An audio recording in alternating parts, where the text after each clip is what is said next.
Hello guys, welcome back to our YouTube channel cooking for fun. ఈరోజు నేను గోధుమ పిండితో ఆనియన్ సమోసా ఎలా చేయాలో చెప్తున్నానండి. నేను ముందుగా 2 పెద్ద ఆనియన్స్ తీసుకొని సన్నగా కట్ చేసుకున్నాను. వాటిల్ని తడిలేని గుడ్డ పైన పెట్టి 1 అవర్ పాటు గాలికి ఆరేలా చూసుకున్నానండి. ఆనియన్స్లో వాటర్ ఉంటే సమోసాలు అంతా క్రిస్పీగా ఉండవండి.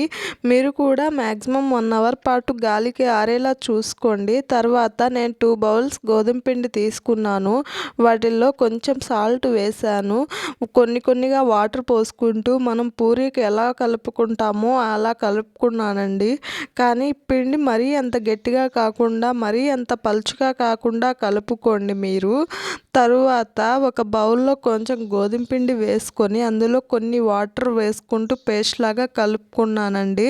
తరువాత మనం ఆరబెట్టుకున్న ఆనియన్స్ని తీసుకొని అందులో 1 స్పూన్ కారం, 1 spoon salt, 1/2 spoon garam masala వేసుకొని బాగా కలుపుకున్నాను ఆనియన్స్కి పట్టేలాగా. తరువాత మనం కలుపుకున్న సమోసా పిండిని మళ్ళీ 2 మినిట్స్ కలుపుకున్నాను, స్క్రాచెస్ ఏమీ రాకుండా. తరువాత మనం పూరీలకు ఎలా చిన్న బాల్స్ లాగా తీసుకుంటామో అలా తీసుకొని పూరీకి రుద్దుకున్నట్టు రుద్దుకున్నాను. మరీ పలుచగా కాకుండా మరీ మందంగా కాకుండా. తరువాత సైడ్ ఎడ్జెస్ అన్నీ స్కేల్ పెట్టి కట్ చేసుకున్నాను రెక్టాంగిల్ షేప్లో. తర్వాత ప్యాన్ పెట్టి ప్యాన్ హీట్ అయ్యాక సమోసా షీట్ని అందులో వేసాను ప్యాన్ పైన. తర్వాత కొంచెం కాలనిచ్చాను. వీడియోలో చూపిస్తున్నట్టు పైన బబుల్స్ వస్తే చాలు తెల్లగా. తర్వాత తీసేసాను. అన్నీ అలానే బబుల్స్ వచ్చేలాగా కాల్చుకోండి.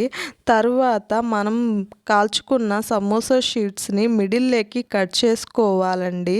తర్వాత సమోసా షీట్స్కి మిడిల్లో ఇట్లా మనం ముందుగా కలుపుకున్న గోధుమ పిండి పేస్ట్ని అప్లై చేసి వీడియోలో చూపిస్తున్న విధంగా చుట్టుకోవాలి. మధ్యలో ఆనియన్స్ పెట్టుకోవాలండి. పైన ఉన్న దాన్ని కూడా క్లోజ్ చేసుకోవాలి, ఆనియన్స్ బయటకు వెళ్ళిపోకుండా.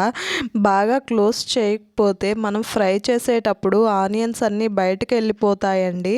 అన్నీ ఈ వీడియోలో చూపిస్తున్న విధంగా సమోసా షేప్ వచ్చేలాగా చుట్టుకోవాలి. తర్వాత డీప్ ఫ్రైకి ఆయిల్ పెట్టుకొని ఒక్కొక్కటిగా సమోసాను ఆయిల్లో వేయాలండి.